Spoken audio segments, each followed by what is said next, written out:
are from Holland, these curves. In Holland, you know, people in rural areas are very, very keen in getting the maximum production out per acre.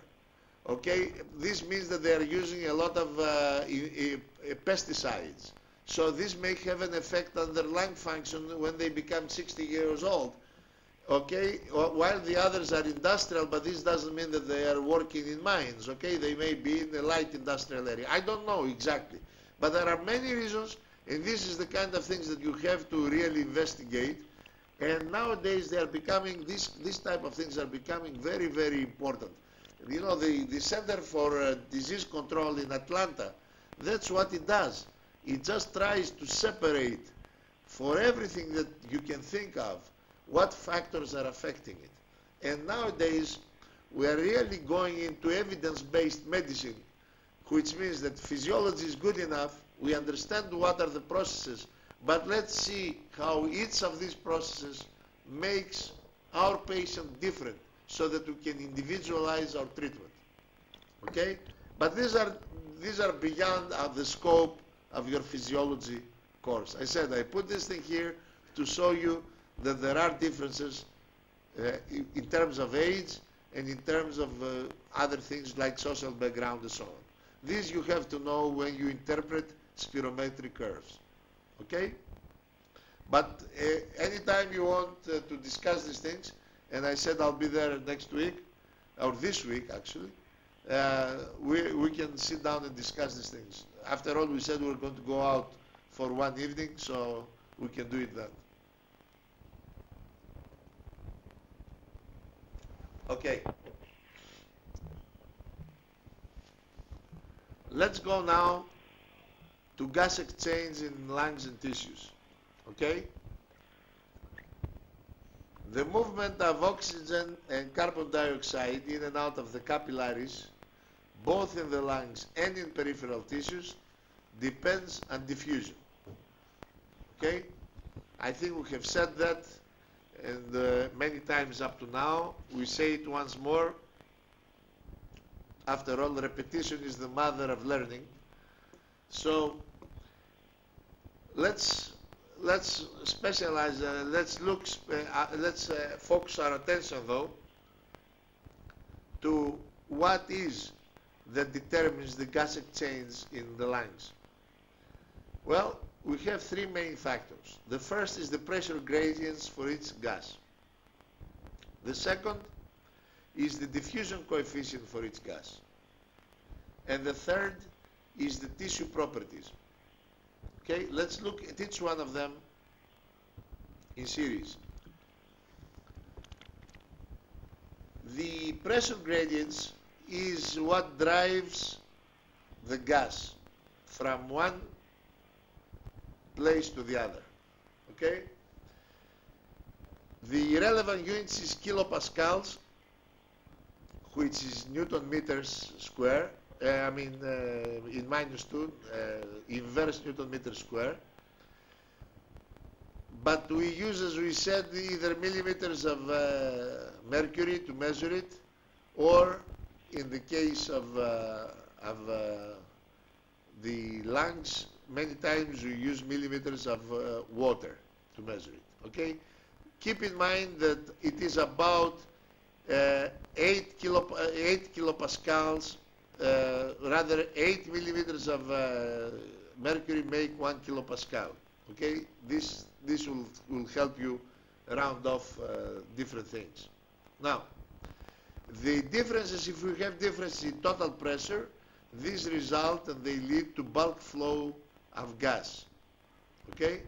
For example, from gas flows due to pressure differences from areas of high pressure to areas of low pressure. Okay? However, diffusion is also driven by the same forces, and there is a tendency for any gas to diffuse from the region that has high pressure to the difference that has low pressure. And we're talking about partial pressures in this case, Why? Because partial pressures is what we use when we have mixtures of gases. Remember, because we have discussed that before when we talked about concentrations in the beginning, remember that partial pressure is defined as the pressure of the gas would exert if out of a mixture if it was alone and the rest of the gases in the mixture did not exist. It is determined both by the concentration of the gas and by the total pressure of the mixture.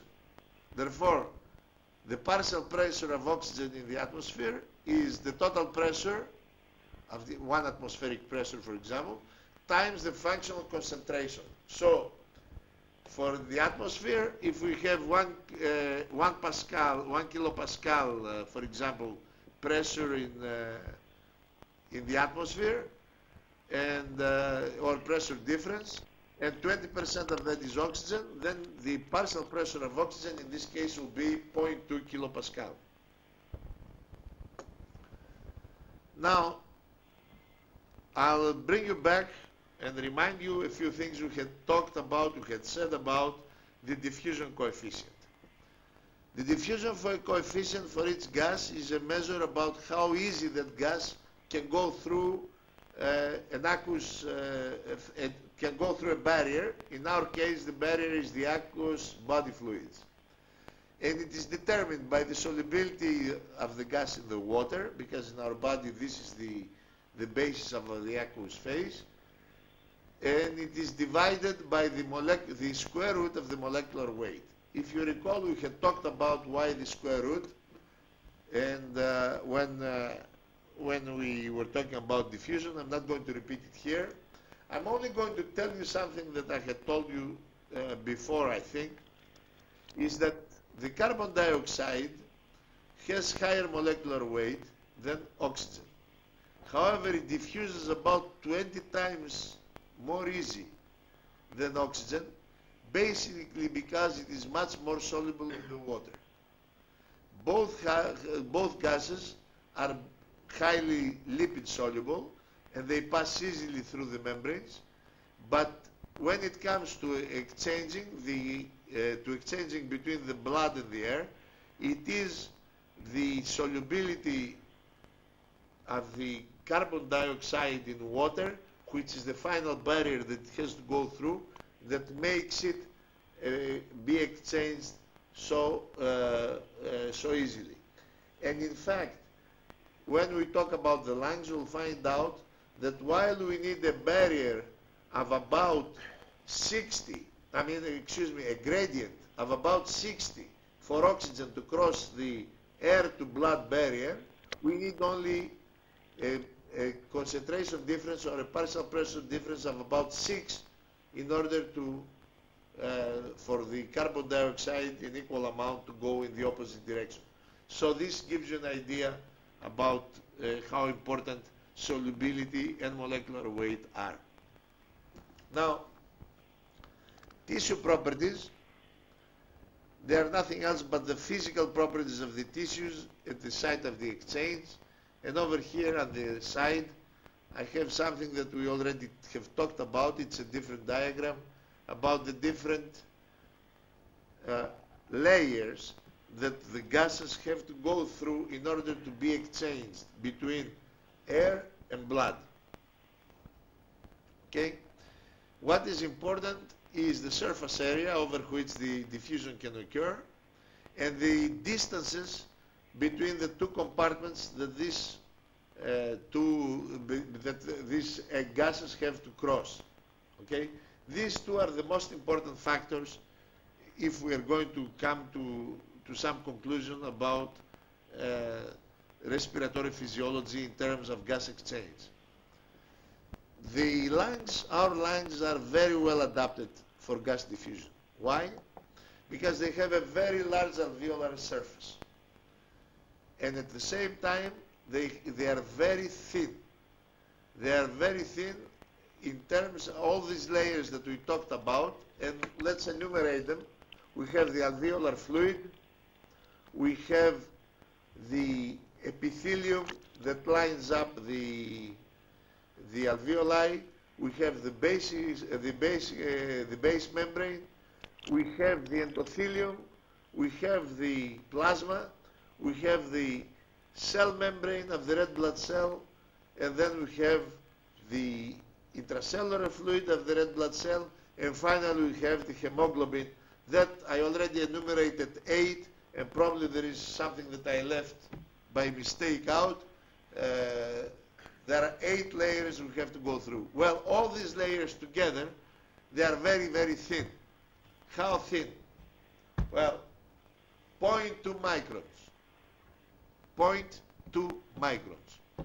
Anyway, gas exchange in the lungs depends, as we said, about in partial pressure gradients between the alveolar air and the pulmonary arterial blood.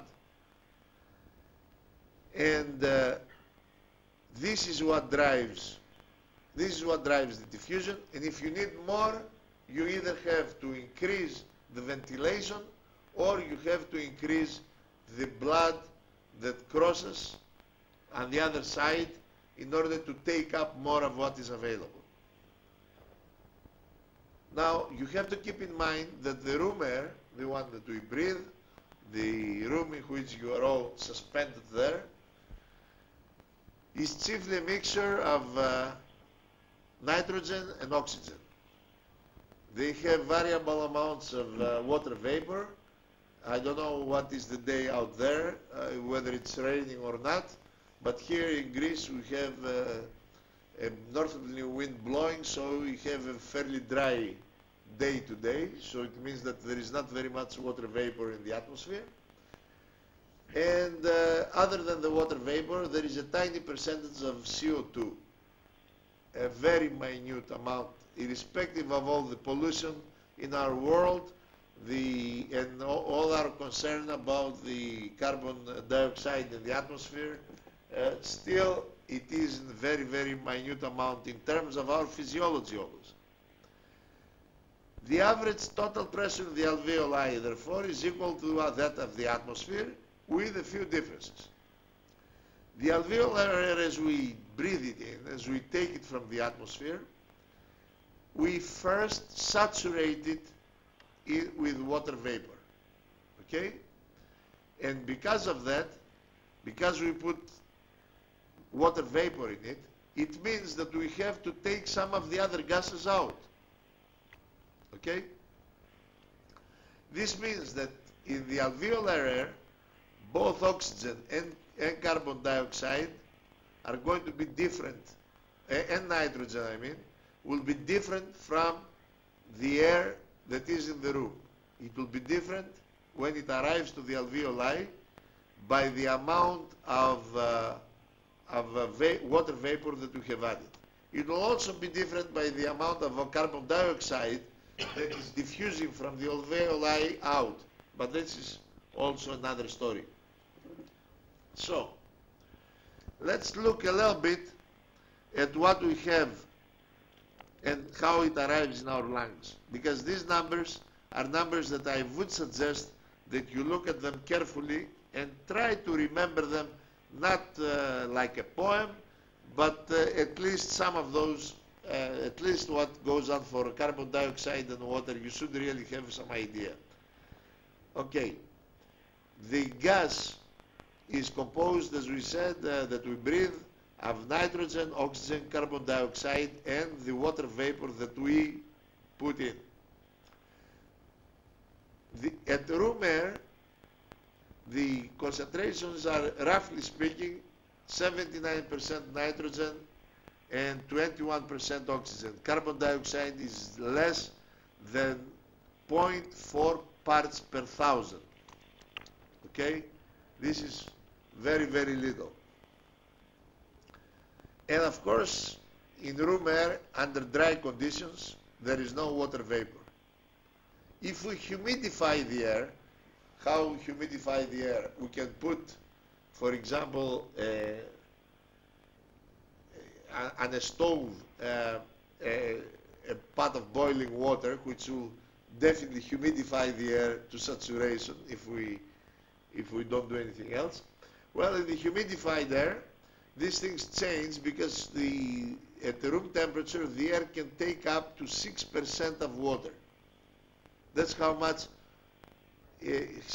water you can put in the air when you humidify it. Okay, and in this case, this displaces both nitrogen and oxygen about in the proportions that you see there. So we have about 74% nitrogen, we have about 19.5% oxygen. The carbon dioxide doesn't really change, and it doesn't change because it is quite dissolvable in water, so it mixes with the vapor and does not create too much difference. But the water now is over 6%. Well, if we go to the alveolar situation, it's not that much different, except for the fact that you have reduced the oxygen and you have substituted for it carbon dioxide. The real effect that you have on water vapor is zero, because water vapor is going to be fully saturated in both cases, either in a humidified air or in the alveolar air, which is fully humidified. Okay, but oxygen you utilize and you pump back into the air in the alveoli carbon dioxide. So these are the concentrations that you're going to face, and you're going to have to know about them, because these are the concentrations that keep everything running. Any questions up to this point?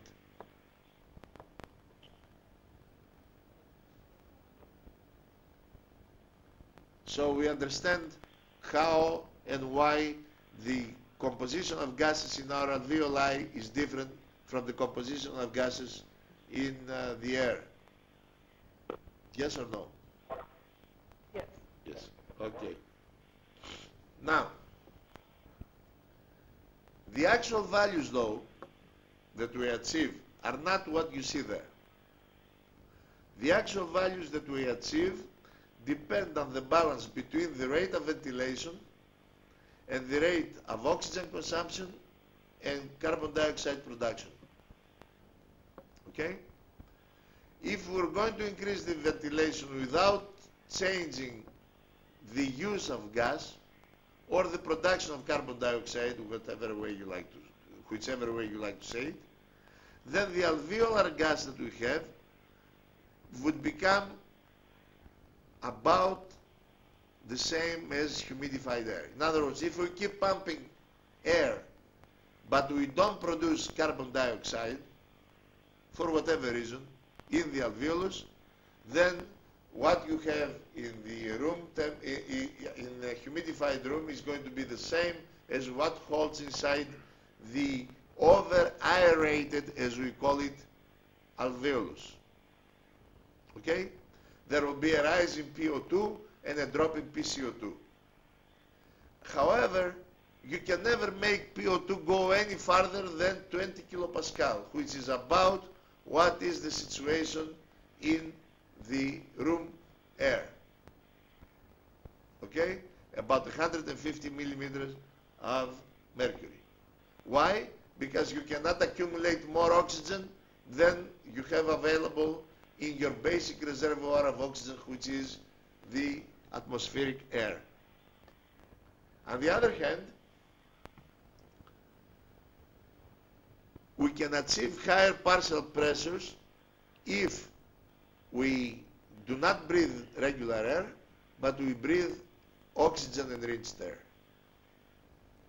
For example, you have people that, for whatever reason, we need to increase the partial pressure in their lungs, and so we have them breathe oxygen-rich air. If we want to decrease the partial pressure of carbon dioxide, for example, in your blood, or increase the partial pressure of oxygen in your blood, you have to breathe air which is rich in oxygen. And if you look at, if you go to hospitals, many times you see people that they have these small plastic pipes that end in their nostrils, that they keep pumping, they keep enriching the air they breathe with pure oxygen, okay? This way we manage to increase the partial pressure of oxygen in our lungs. There is no other way. If we breathe regular air, then 20 kilopascal is maximum we're going to achieve, no matter what. Okay?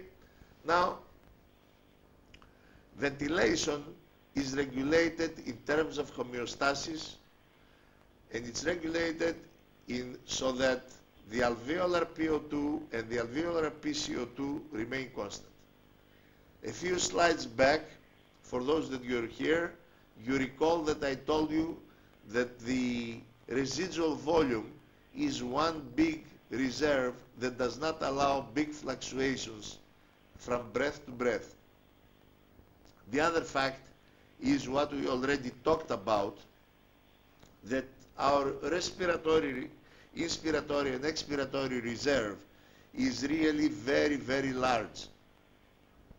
In fact, what you see at the right, you see in terms of pressure and volume and the respired volume, the small circle in the middle is what normal inspiration and expiration amount to. And the big diagram on the outside, including the dotted lines and the maximal inspiratory and expiratory effort or pressures, give you the capacity that we have to increase our ventilatory effort. Remember, I told you the other time that this is about 20 times more than we actually use when we rest. This diagram says it all. Okay? Is it understandable for all of you? Yep? Okay. So, now we're going to go into a few more complicated things and look at the different gradients in the lung and how these things determine what happens in terms of circulation and how the oxygen that we breathe finds its way to where we need it, to the tissues. Okay? Now, in this diagram, all the gas pressures are in kilopascal, and I would suggest that instead of trying to read maybe 10 pages that make up the appropriate chapter in your book, I think that if you manage to learn this thing by heart, you can always rewrite the chapter under any conditions. So, I will try to tell you how to remember these things much easier than this diagram here indicates, but this will do next time when I am up there, when you have some time to sit down and see how we can make this thing much easier. Okay, let's see what we have the alveoli. The alveoli we have, as we said, and you recall this from the previous diagrams, 13.7 kilopascal partial pressure of oxygen and 5.3 kilopascal partial pressure of carbon dioxide. Well, this is what is going to hold exactly in your pulmonary veins. So the blood goes with sufficient velocity to absorb and equilibrate totally. Absorb the gases, release the gases, and equilibrate totally with the alveolar air. Therefore, always think what you have in the alveoli is the same thing that you have in the pulmonary veins. Okay? Now, if we go from there, we arrive to the left heart. And as we leave the left heart, we notice, to go to the systemic arteries, we notice the first difference. PCO2 remains the same, 5.3, but guess what? PO2 has dropped to 13 kilopascal from 13.7. I already alluded to this effect. Does anybody recall what I said and why this happens? Supplies oxygen to the heart. Excuse me? It supplies the oxygen to the heart, that 0.6. No. Why not? Because the oxygen to the heart does not come there. The oxygen to the heart comes from the aorta. This is the blood that goes into the aorta.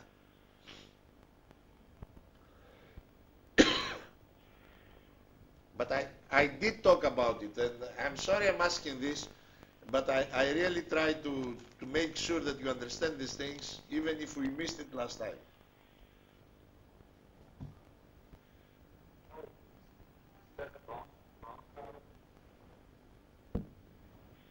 Well, if you recall, I told you that the upper part of the bifurcations of the lungs, that is the bronchi, all the way down to the 10th division or so, the 12th division, they are supplied not by the pulmonary artery, by the pulmonary arteries, but they are supplied by the branches of the bronchial arteries that come out of the esophageal arteries, right? And the blood returns with the pulmonary vein, with the bronchial veins, which there are 4 of them, and they drain into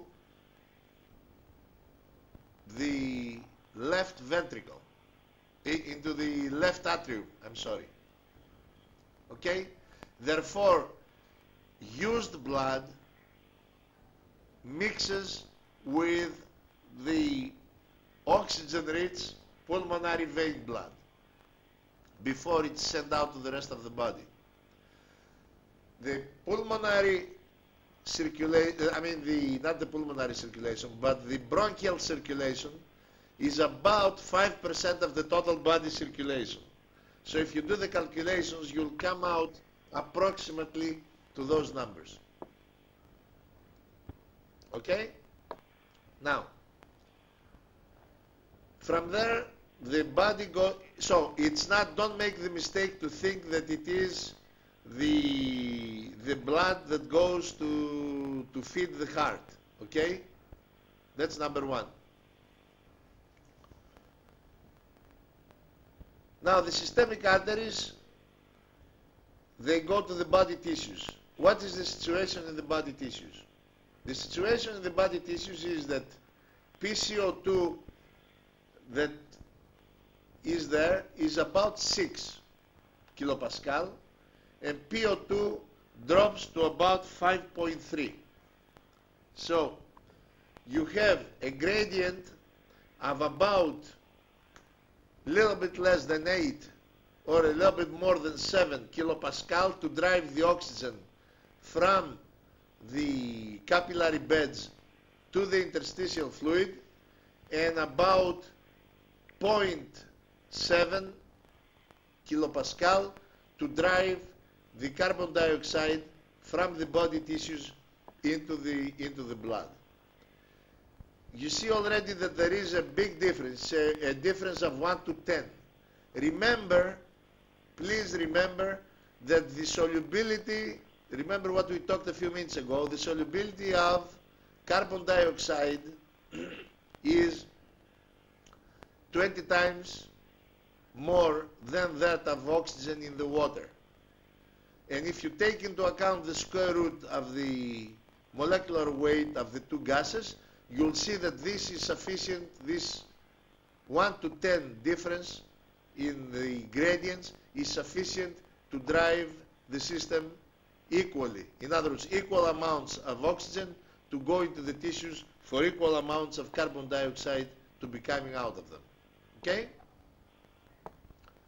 So, from there, the blood is driven to the systemic veins. In the veins, the situation is going to be exactly what holds in the body tissues. Remember that neither in the arteries nor in the veins we have any changes in the composition of gases. Why?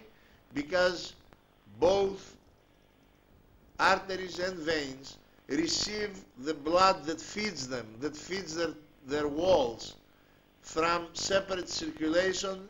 Remember the vasa vasorum, okay? Now, from there, from the systemic veins, we end up to the right heart, and from there we end up to the pulmonary artery, and the pulmonary all the way to the pulmonary artery. Again, we have no changes. Why? Because again the heart is fed not by what flows through it, but what comes from special vessels, which are what? How do we call them? How do we call the vessels that feed the heart? Coronary. Coronary vessels. Okay. Does anybody know why they're called coronary vessels? What is a corona? Greek word for Well, Corona is a Mexican beer for one thing, but what is a Corona? Isn't it Greek word for heart? Greek word No, for no, heart. no. Corona is what you wear, a diadem that you wear around your head. This is what kings wear on their heads, coronas. Okay? And exactly because those vessels go around the heart, they are like a diadem, Ah, and that's how they get their name. Anyway. See, on top of what you have to learn in Latin, I have to teach you Greek. Sorry for that, but once in a while I have to take a break because, you know, it's very tiring to just... We're going to take a break in a few minutes, okay? Please let me go through what I have to for this morning. Is it like Corona is a very good brand, Mexican beer too? Yeah, that's what I said. Corona, for one thing, is, and it comes with 1X, 2X, and 3Xs. There is 3X and so on, okay? 3X, 2X, and so on. Well, have one for me if you find one. Next time. All right. Well, I'm not going to stay in these things because I have already talked to them, to you about them.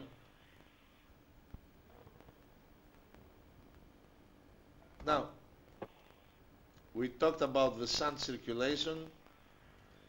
So, now let's come to another issue. The ratio of carbon dioxide that is released, all in all, at the end of the day, the ratio of carbon dioxide, and we're talking now in terms of milliliters, that is released, is about 4 milliliters of carbon dioxide per 100 milliliters of blood. And the uptake is about 5 milliliters of oxygen for about 100 milliliters of blood. This is called the respiratory exchange ratio, and it has a value of, under normal conditions, 0.8. Now, first of all, I'd like to ask you, why do you think we need 5 milliliters of oxygen per 100 milliliters of blood in order to produce 4 milliliters of carbon dioxide? After all we do is add a carbon atom to it. How come we have this difference? We use oxygen in other processes. Like? Peroxide. What? And mitochondria. I didn't hear you, I'm sorry. Like what? Metabolic processes. Yes, but what do you do with it? carboxylation. Which means? Energy. Okay, guys, let's be serious, okay? The only thing you expire is carbon dioxide. and the only thing that you really get out of your body is water. All right? So we eat and we use carbohydrates. And most of the organic compounds that we have, aside of carbon, they contain hydrogen. So roughly speaking, the rest becomes, in its vast majority, becomes what? Water. You know, there is a modern school of thought nowadays among doctors, among family doctors in the United States, that they insist that we should not drink more water than we have to, and we should not drink water just because somebody says it's good to drink 8 glasses of water a day. Why? Because our food provides us with all the extra water we need, and if you drink more water, you just make your kidneys work harder, and your reserves are going to be used up earlier. Well, this is, I don't know in terms of pathophysiology whether it makes sense. In terms of physiology, though, indeed it is so. It is if you don't lose through perspiration water, it's very difficult to need water. Okay, it is perspiration of water that makes us lose water. But anyway, the fact of life is that the rest of the oxygen is used to make water. Okay? Now, this respiratory exchange ratio is also called the metabolic respiratory quotient. Why? Because normally that's what happens when our metabolism eats a balanced, mixed, balanced diet. However, not all of us eat balanced diets, and this may change. And it is an indication of the kind of diet that you have. If this metabolic quotient changes, it is an indication of the diet that you eat, and it is also a good indication of problems you may have in terms of metabolism. Now, let's say a few things about pulmonary diffusion. We said that we enumerated about 8 structures through which the pulmonary gases have to diffuse before they reach the blood, rather to cross the barrier from the blood to the alveoli or vice versa. Okay. The thickness of the whole barrier, I already told you, is about 0.2 microns. That is, in the breadth of a hair, we can put 500 diffusion barriers. That's a lot. On the other hand, the surface area of all the alveoli amounts to about 70 square meters. Now, to get an idea of what 70 square meters is, I will tell you that in the United States, a 2-bedroom apartment with 2 baths is normally 1,200 square feet, or at least that was in the days when I was renting. And 1,200 square feet amount to about 100 square meters. So take out one bedroom and a bath, and it is about the amount of carpet that you need in order to put into a 2-bedroom. Rather, take the bathroom and the kitchen out, which normally you don't put carpets, and this is about the amount of carpet you need in order to dress a 2-bedroom apartment. This is how much space your lungs have. So imagine all this huge space and only 0.2 microns thick. Now this tells you something about why our lungs are very, very efficient gas exchangers. Okay? Now, things can go wrong though. Things can go wrong because the thickness of the diffusion barrier may increase. And this can happen if we have increase in alveolar fluid, which means that we are going to have, for example, pulmonary edema. In this case, the alveolar area thickens. And do not think that this is very much. If it thickens by a factor of 10, for example, a factor of 10, still the total amount of fluid, if you do the calculation, you'll find out it's not very much. Okay? The other case is in case like emphysema, which has alveolar distraction. We already said that what happens, the intra-alveolar septa get destroyed. This means you have much less area to exchange against. Okay? And this creates abnormal gas levels despite the fact that you may be breathing normally, or even you may be increasing your ventilation. These are the cases where we need, because we cannot do anything about increasing the partial pressure of oxygen past 20 kilopascal in the air. This is where we have to enrich the air, in effect, in order to come with some reasonable results in terms of oxygenation. However, the situation in the case of emphysema is very bad. Why? Because if we increase the oxygen too much, we start destroying the alveolar wall, because oxygen is a very, very destructive substance.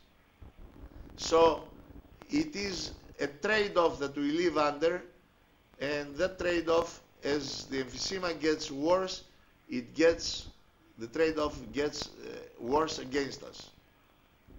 At the end of the day, nowadays, if you have very advanced emphysema, the only thing you can do is to transplant lung. Okay. One last thing I want to do is I want to take a look at the left side and talk to you a little bit about the different. This is by the way, this is a slide. I have sent these slides to you tonight, to all of you, so you already have those. Except for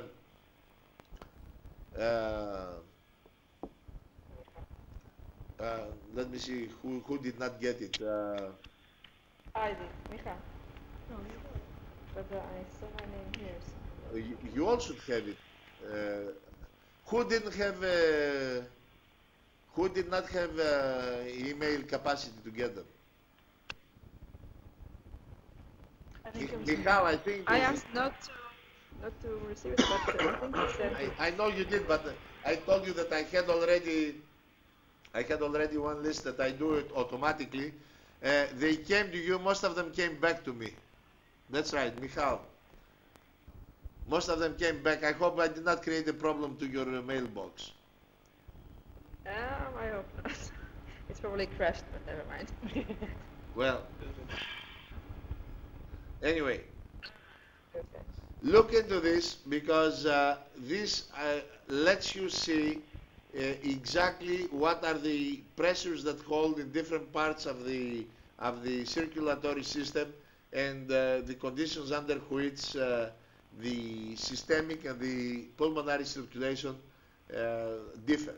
However, normal gas exchange requires that both the alveoli are adequately ventilated and the blood perfuses them at the pulmonary level now at an appropriate rate, okay? Not at the bronchial level. So we talk about the ventilation perfusion ratio. We quantify this ratio by measuring the alveolar ventilation and dividing it by the pulmonary blood flow. So, if we have deviations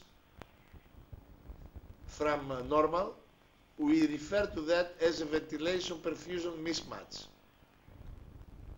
Over here you'll find out on the right side, I have gotten for you a slide that puts together all these concepts, at least schematically, as to where they apply. Now, when the area of the lung is perfused inadequately, is perfused but it's not ventilated right, in other words, if you don't get sufficient amount of oxygen there, sufficient amount of air to start with, and oxygen, then the ventilation perfusion ratio is going to be reduced. The arterial oxygen, the arterial PO2 is going to drop, and the arterial PCO2 is going to rise. In the extreme case where you have no ventilation, this is going to go, the ratio, the ventilation perfusion ratio is going to go to 0. Now, this is also a question that you may find it in front of you in exams, especially when you go into clinical subjects, because this is something that you have to really take action if it happens, and it does happen in kids. Kids love to eat dry nuts, and if they and they don't chew on them. Many times they don't chew on them sufficiently. So if by mistake they inspire a nut or a piece of a nut, a hazelnut for example, this can go down and block literally a major bronchus. And from that point on, although you're going to have perfusion, you're going to have no ventilation. So what will happen there is PCO2 will rise to the level that you have in your systemic situation. However, all the oxygen that exists there is going to drop, and eventually the mechanics of the situation are such that you are going to have folding of that part and distraction of that part of the lung. This is why you have to really work very, very fast in those cases. Now, in the other situation, we may have blood passing through a region which is inadequately oxygenated, and this decrease in VAQ increases the physiological shunting of the blood, okay? This gives you blood gases that are abnormal, and it is what happens in the many respiratory diseases. We already have talked about these things. The opposite is the situation where you have a lot of ventilation but no perfusion. In that case, the ventilation perfusion ratio is going to become infinite. The alveolar gas pressures become equal to that of humidified air. We already talked about that. And this is a case that you figure that happens when you have pulmonary embolism. What's a pulmonary embolism? Is when you have a blood clot that completely obstructs one of the pulmonary arteries. In other words, this is the inverse of what you had before. In the situation of kids, you had the situation of blocking the bronchus. In the situation of a pulmonary embolism, which happens in fairly older people, it doesn't happen to kids that often, I don't think it happens ever, then you have the opposite. Here you block the vessel, and as a result, you do not use, you have a lot of what space? Physiological dead space, right? Right. Now, for the lungs as a whole, under normal conditions, the mean of ventilation perfusion ratio is about 0.8. Okay? It is about the same as what we said before about the respiratory quotient and about the exchanges between oxygen and carbon dioxide. Okay? Now, it is not steady though, and it definitely is not the same throughout the lungs. In fact, the lungs are cut in 4 zones, because as we stand up, the hydrostatic pressure tends to pull the blood to the bottom of the lungs, okay, to the bottom area of the lungs and leave the apex without too much perfusion. So in the apex, when you're standing, you're going to have a better ventilation and worse perfusion, while in the lower part of the lungs, you're going to have better perfusion but less ventilation. Now, this drop is much greater than the decline that you have in perfusion, and in the apices of the lungs, the ventilation perfusion ratio is about 3, while it falls to about 0.6 at the bases, okay? But on the other hand, the bases have a lot more tissue, and so the 0.8 average is what you get for the whole system. Now, the efficiency of gas exchange in the lungs is also measured in terms of the transfer factor of carbon monoxide. Now, what do we mean the transfer factor? And what do we mean about efficiency of gas exchange? We really want to have a measure. We measured how well we breathe. We measured about how well we oxygenate our blood, and so on and so forth. But there comes a time, sometimes, when we really need to know whether our membrane is functioning well, so that we can decide whether we have a thickening that creates the problem or a distraction of the alveolar surface that creates a problem. In order to do this, we have to find a way to measure exactly how much efficient is our exchange between air and blood. To do this, we do a trick. We, instead of looking at how well we transfer oxygen or carbon dioxide, which we cannot do because these things are exchanged back and forth, and as we saw, they are very, very complicated. We use carbon monoxide. Now, carbon monoxide is poisonous, and we're going to talk a little bit later today about why. But carbon monoxide is poisonous because it binds to hemoglobin about 50 times stronger than oxygen. So, in effect, whatever carbon monoxide you put in your blood is never going to be coming back. It's going to be, for all practical purposes, be attached to your hemoglobin. You'll need to raise the oxygen tension quite a bit before we can get it out. So what we do is we put for a short time some carbon monoxide, and then we measure how fast this appears in our blood. In this way, by doing the calculations and by knowing the relative rates of transfer for for oxygen and carbon dioxide with carbon monoxide, we can calculate the efficiency of our gas transfer process in our lungs. Okay? So, last slide for this morning. I just want you to take a look. I have put down different ventilation perfusion situations.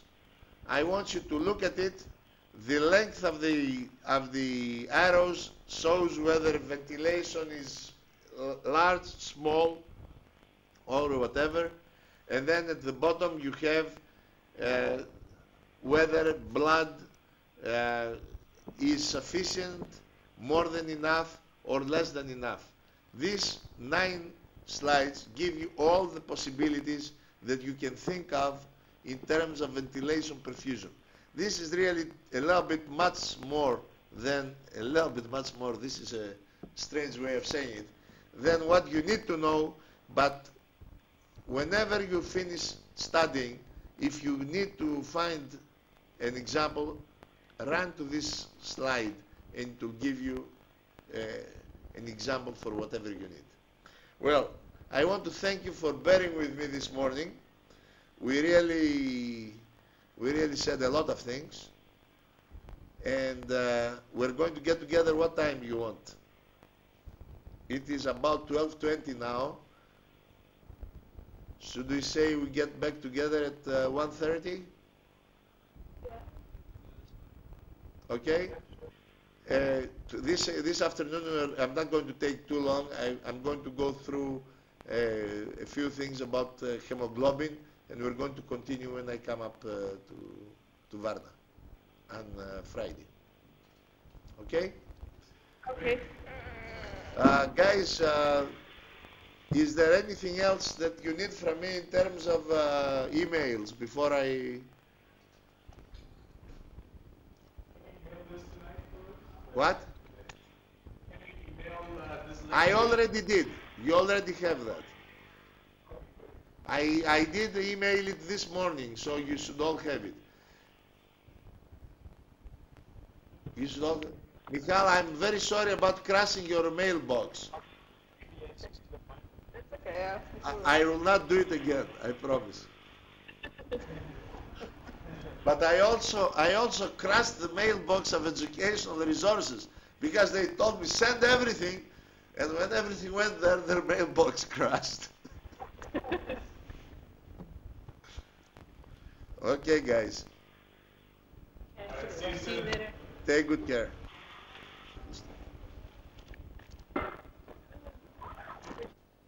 Αυτά.